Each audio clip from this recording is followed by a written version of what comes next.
Muy bien. A petición de uno de tus compañeros, me pidieron por el favor de agregar un poquito más de contenido, como una herramienta más, ¿no?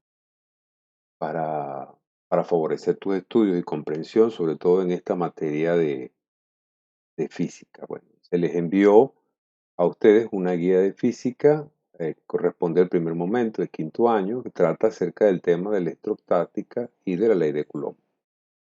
Bueno, la intención de esta es que leamos juntos la guía y tratemos de aclarar este, su contenido, ¿no? De tal manera de que sea para ti una herramienta útil, tal como tu profesor, pues, pensó que pudiera ser algo idóneo, algo útil, ¿no? Para ti. Bien, vamos a verla entonces. Muy bien, aquí tenemos la guía.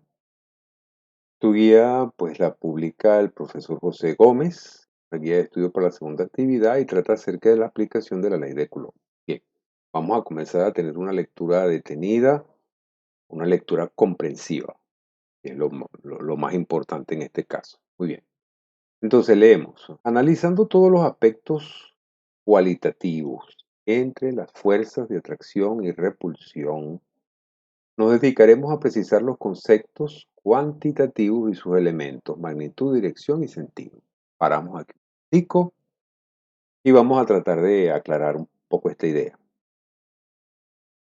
Bueno, fíjate que lo que se va a analizar son las fuerzas. Ahora hay que recordar que una fuerza o toda fuerza es de tipo vectorial. Entonces, a un vector se le atribuyen tres condiciones fundamentales. Una, su magnitud, es decir, su tamaño, el número que recoge la cantidad de la fuerza, la dirección, que se trata de en qué tipo de línea está actuando, ¿no? Y su sentido. Por ejemplo, en un caso, si estamos trabajando sobre una línea horizontal, pues tendríamos un sentido a la derecha, un sentido a la izquierda. Si es sobre una línea vertical, pues tendríamos un sentido de abajo hacia arriba o de arriba hacia abajo.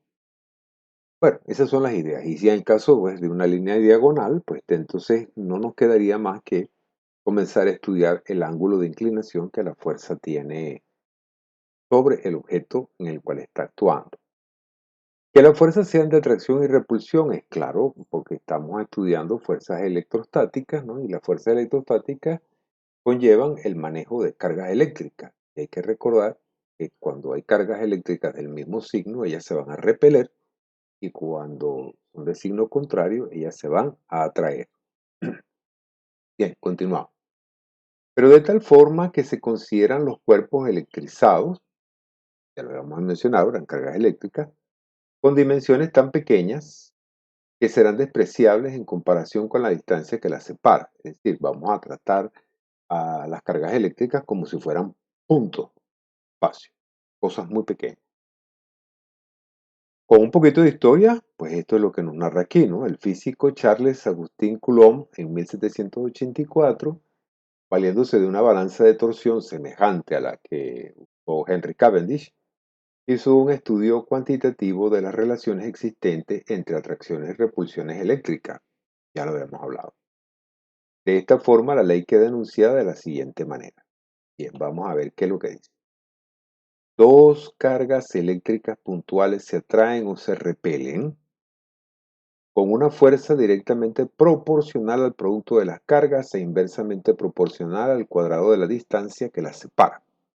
Muy bien, este es el enunciado de la ley de Coulomb. Ahora, vamos a ver qué relación hay entre este enunciado escrito en palabras y su modelo matemático, que es el que aparece aquí. Muy bien, vamos a observar el modelo un momentico. Vemos F igual a K por Q1 por Q2 sobre R cuadrado. Obsérvese que aquí en el numerador de la fracción tienes la multiplicación de las cargas. O en otras palabras, como la ley de lo dice, el producto de las cargas. Y dice que es directamente proporcional. ¿Quién? La fuerza. Es decir, la fuerza con este producto de cargas, cuando el producto está en el numerador, Ocurre, por la ley de proporcionalidad, ocurre que si esta aumenta, la fuerza también. Y si este producto disminuye, la fuerza también. Por eso es que son directamente proporcionales. Caso inverso ocurre cuando se nota o cuando se estudia la distancia. ¿Por qué? Porque está en el denominador. Entonces, si el denominador aumenta, la fuerza disminuye. Y si el denominador disminuye, la fuerza aumenta. Por eso es que son inversamente proporcionales. Ahora, esta K que aparece aquí te dice que K es una constante de proporcionalidad que depende del medio entre las cargas y las unidades elegidas. ¿Qué es eso? Eso es un factor que evidentemente se pone delante de la fracción para que haya una igualdad entre la fuerza y esta fracción. Esa constante depende del medio en donde están las cargas. No es lo mismo que las cargas estén en el vacío, a que las cargas estén en aceite, a que las cargas estén en agua o estén puestas sobre el vidrio, etcétera, etcétera. En este caso, cuando te dicen que K es igual a 9 por 10 a la 9 newton metro cuadrado sobre colombios cuadrados, este es el valor numérico de esta constante de proporcionalidad en el vacío, es decir, cuando las cargas están en un lugar donde no hay nada. Imagínate las cargas en el espacio. Bien, este es el valor en el vacío, como te decía ahorita. Ahora, si esta constante se divide entre otra constante que se llama K sub D, denominada constante dieléctrica del medio, repito, cada sustancia contiene una característica en la cual permite la interacción con mayor facilidad entre las cargas. El agua tiene la suya, el aceite tiene la suya, el vidrio tiene la suya. Bien, esa constante dieléctrica, el docente tuyo te la puso aquí en una tabla y te dice que en el aceite vale 4,6, en el agua 81, en el aire 1, en la mica 5,4, en el vacío 1 y en el vidrio es 4,5. Bien, ¿para qué sirve esto? Por si acaso en algún problema te dicen que la constante de proporcionalidad es la que corresponde al aceite, pues ¿qué harías tú? Agarras el número del vacío, y ya te lo explicaron aquí arriba, y lo divides entre el valor que corresponda. En este caso vamos a poner un ejemplo, ¿no? Si fuera aceite lo divides entre 4,6, si fuera el agua entre 81 y así, etcétera, etcétera. Entonces no es gran cosa.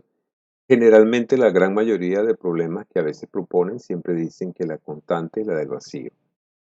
Y si explícitamente te explican, te dicen que las cargas están, por ejemplo, en aceite, pues tendrías tú que hacer este cálculo con este valor de K sub D y encontrarías la constante K que se te pide. Bueno, no es muy complicado esta parte. Bien, aquí está todo este contenido que está aquí. Esto fue explicado en unos videos que ya subí, pero sin embargo voy a volverlos a leer en forma un poquito más breve. Dice, mire, a la carga eléctrica que posee un electrón se le llama unidad de carga elemental. El protón tiene una carga exactamente igual, es decir, en número es la misma, excepto que van a cambiar los signos. El del electrón es negativo y el del protón es positivo. Ahora, ¿cuál es esa unidad? La unidad es el culombio. Ahora, ¿cómo hago yo para obtener un culombio? ¿Cuántos electrones necesito yo para tener un culombio? Pues aquí te dice que equivale a la carga de 6,25 por 10 a la 18 electrones. Esto es una cantidad súper inmensa de electrones. Vamos a sacar cuenta un momentico. Mira. Esta coma, si yo la desplazo para acá dos veces, sería 625. O la desplacé dos veces, me quedaría por 10 a la 16. Es decir, que a continuación tendría que poner 16 ceros. En otras palabras, es un número inmenso de electrones que se necesita para que ocurra un culombio. Sin embargo, entonces, cuando nosotros hacemos la división de un culombio entre esa cantidad tan inmensa de electrones, nos aparece que la carga del electrón es 1,6 por 10 a la menos 19 coulombios. Bueno, y ustedes preguntarán, ¿y esto tengo yo que sacar las cuentas? No, tú no vas a sacar cuentas. Esto es simplemente teoría. Te están diciendo cuántos electrones necesita para obtener un colombio y te están diciendo cuál es la carga particular del electrón, que es 1,6 por 10 a la menos 19 coulombios. La del protón, ¿cuál es? La del protón es la misma, entendiéndose siempre que la del electrón sería negativa y la del protón sería positiva. Muy bien, aquí te dice que el culombio como unidad de carga se define en términos de la corriente eléctrica que circula por la sección transversal de un alambre. Miren, esto está interesante y es verdad, excepto porque este no creo que sea el momento oportuno para hablarlo, pero de todas maneras vamos a adelantarlo porque es un concepto adicional que vas a ver más adelante. Vamos a aclararlo, vamos a pensar. Piensa que tienes un conductor, un pedacito de alambre. Muy bien. Si tienes ese pedacito de alambre y tú lo tienes conectado a algo, por ahí está pasando una corriente. ¿Qué es la corriente eléctrica? Pues el flujo de una cantidad de electrones que van pasando por el alambre. Cuando se corta el alambre, tú vas a ver que en la punta tienes un circulito, ¿verdad? Eso se llama sección transversal. Muy bien, por ahí van a pasar una cantidad de electrones. Ahora, vamos a leer aquí. La unidad de corriente eléctrica es el ampere, no ampere.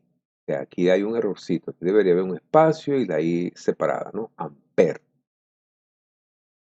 Muy bien. Esa cantidad de corriente ampere, repito, no es nada más que una cantidad de electrones que van pasando a través del alambre. ¿Un culombio qué es? Es la cantidad de carga que pasa a través de la sección transversal de un alambre en un segundo, cuando por él circula la corriente de un ampere. Pero aquí hay algo muy interesante, ¿ves? Porque si lo que necesitamos es que por el alambre pase un culombio, ¿cuántos electrones van a pasar por ahí? Aquí te lo dice. 6,25 por 10 a la 18 electrones.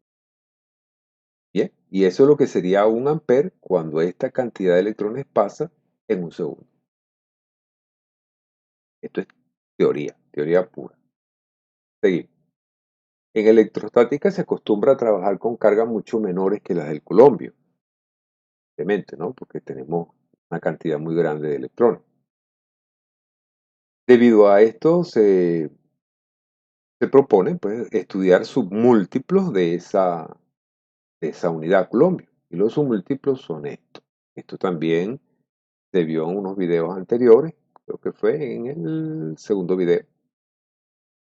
Y dice que, por ejemplo, un miliculombio es 10 a la menos 3 culombios, un microculombio es 10 a la menos 6 culombios, un nanoculombio es 10 a la menos 9 y un picoculombio es 10 a la menos 12. Si te das cuenta, la cosa como que va de 3 en 3, ¿ya? Al menos 3, 6, 9, 12. Bien, esto te ayuda a hacer transformaciones. Ahora el docente estudia la representación gráfica de las interacciones entre las cargas eléctricas. Entonces, recordemos algo importante, la fuerza que actúa a lo largo de la línea de acción que une las cargas. Ya sabemos, ¿no? Si hay dos cargas, pues en esa línea que separa, ahí actúa la fuerza. Y que las cargas de igual signo se repelen y las cargas de signo opuesto se atraen. Eso hay que mantenerlo en mente siempre para cualquier problema. Ahora vamos a ver algunos ejemplos, como lo dice el docente, y aquí tenemos el primero. Dice, consideramos dos cargas eléctricas del mismo signo, positivas todas, tal como lo indica la figura. Bueno, aquí hay una cosita extraña, ¿no? Porque dice dos cargas y aparecen tres. Bueno, vamos a entender que las dos cargas son esta y que ponemos una tercera en el medio. Todas positivas. Entonces, ¿qué es lo que va a pasar? Muy bien. Con ese recuerdo de que dos cargas que tienen el mismo signo se repelen, vamos a ver que Q1 ejerce una fuerza sobre Q2 hacia acá, hacia la derecha en este caso, porque las está repeliendo. Entonces, esta fuerza que aparece aquí representada como un vector no es nada más y nada menos que la fuerza de repulsión que Q1 ejerce sobre Q2. Ahora, ¿qué va a pasar con Q3 y Q2? Algo similar. ¿Por qué? Porque Q3, como tiene el mismo signo que Q2, va a repeler a Q2, en este caso, hacia la izquierda. Bien, y aquí te lo dice. F12 es el vector que representa la fuerza de repulsión que ejerce la carga 1 sobre la 2. Y F32 es el vector representativo de la fuerza de repulsión que ejerce la carga Q3 sobre Q2. Entonces, repetimos, la que causa Q1 sobre Q2 es esta, y la que causa Q3 sobre Q2 es esta. Nótese que están actuando en la misma línea. Muy bien, pero si yo tengo un cuerpo en el cual están actuando varias cargas, varias fuerzas al mismo tiempo, yo tengo que tener una fuerza resultante. Muy bien, esa fuerza resultante viene dada, y aquí lo escribe muy bien el docente, dice suma vectorial de las fuerzas. Ahora, ¿qué entendemos por suma vectorial? Suma de vectores. Ahora, recordemos que un vector puede ser positivo o negativo. Si los dos son positivos, tú los vas a sumar normalmente. Si uno de ellos es negativo, tú lo vas a restar. En este caso, por ejemplo, vemos que una fuerza está actuando en un sentido y la otra en otro sentido, en el sentido opuesto. Como esto ocurre, aquí lo único que nos queda es restar la fuerza. Sin embargo, la fórmula básica es esta, ¿no? Sumar fuerzas, pero sumarlas ¿cómo?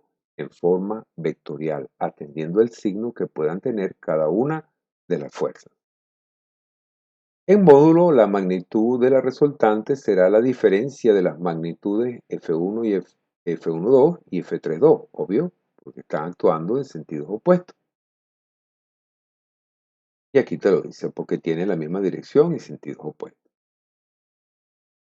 Muy bien, aquí tenemos otro ejemplo, bastante interesante también, porque en este caso tenemos una carga, bueno, ya aquí el docente cambió Q1, Q2 y puso QA, QB, QC, no importa la nomenclatura. Pero tenemos que QA es positiva, que QC es negativa y QB es positiva. Vamos a ver cuál es el efecto de cada una de las cargas del extremo sobre la del medio. Entonces vemos que si estas dos son del mismo signo, pues la fuerza va a ser de repulsión y como es la de QA sobre QB, entonces vamos a tener una fuerza de repulsión actuando hacia el lado derecho. En el caso de QC sobre QB, como son de signos opuestos, QC va a intentar atraer a QB hacia la derecha, hacia ella. Y vamos a ver que entonces tenemos dos vectores que están actuando en la misma dirección, pero y también en el mismo sentido. Aquí estas fuerzas se sumarían. Bien, esto es precisamente, esto lo que te acabo de decir es precisamente el contenido de lo que dice este pedacito que está aquí. Aquí sí se suman parejito porque las dos tendrían el mismo sentido. Bueno, y aquí te lo dice, en resumen, el módulo será la suma de las magnitudes de las fuerzas FDAB, FDCB, por tener las fuerzas actuantes en la misma dirección.